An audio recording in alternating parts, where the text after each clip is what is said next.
Jade. Namiss kita, love, sobra. Okay. Lumabas na ako, pero kailangan mo nang umalis. Please, Althea, nasa loob ang pamilya ko. No, kailangan natin mag-usap. Althea, hindi nga pwede ngayon. Nandito ang mama ko, ang dada ko, ang biyenan ko.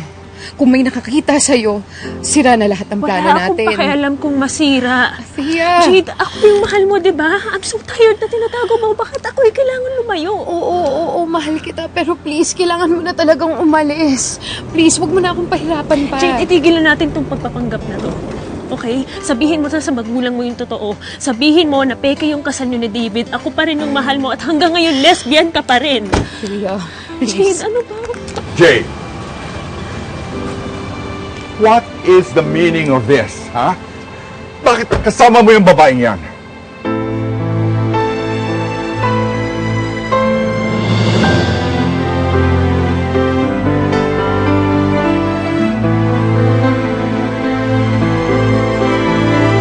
Bakit nandito ka?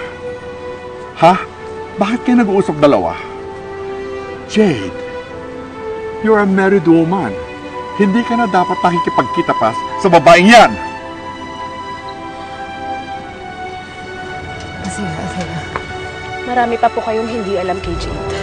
Marami pa po kayong hindi alam sa nangyayari. Alam mo, kung ikaw ang punot dulo ng aming problema, na dahil sa'yo, nalagay ang pamilya namin sa sobrang kahihiyan. Alam mo, ikaw ay isa kang salot! Immoral na babae! Angkong, please, pabayaan niyo na po siya. Sinabi ko na ho sa kanya na pinagsisisihan ko yung pinatulan ko siya noon. Wala na siyang mapapala sa akin. Alam niya yon.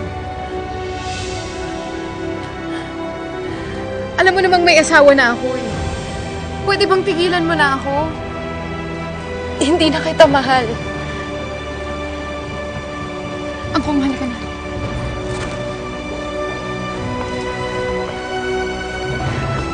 Please, umalis ka na.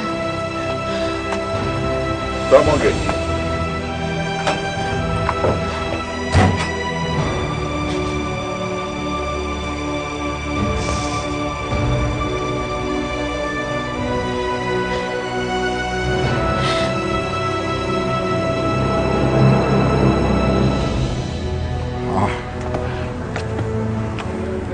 Mabuti na lang, nakita ko kayo.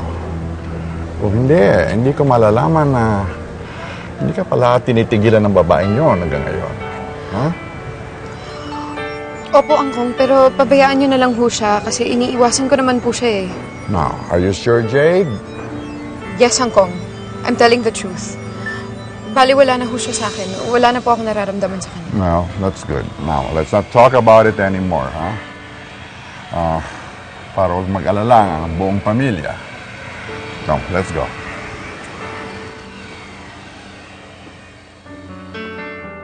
And even if I can't have you, even if I can't make you mine, I'll be standing waiting till it's done.